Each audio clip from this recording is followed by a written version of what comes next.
Pag mga ganyang sitwasyon, ating finders keepers, wag. Huwag mo na isauli yan sa mga pulis. Ako lang huwag mo na isauli yan sa mga pulis hanggat wala namang ID, walang pagkakakilanlan, walang may-ari, kasi sila lang din sa lost and found. Ang mag-aano niyan. Masama pa dyan, mga ninakaw din yan ng mga taga-airport. Hindi naman sa nila lahat ko. Pero, minsan yung mga nandun pa mismo sa security, sa airport, sila pa ang mga nagnanakaw. Hindi lahat, ha?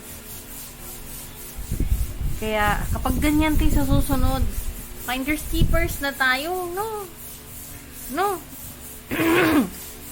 Lagi tayong nagdadasal na sana mahulugan tayo ng grasya, pero bihinlugan ka ng grasya, sinauli mo naman sa lost and found, kahit wala namang magmamayari niyan, walang magkiklaim, walang ID, te.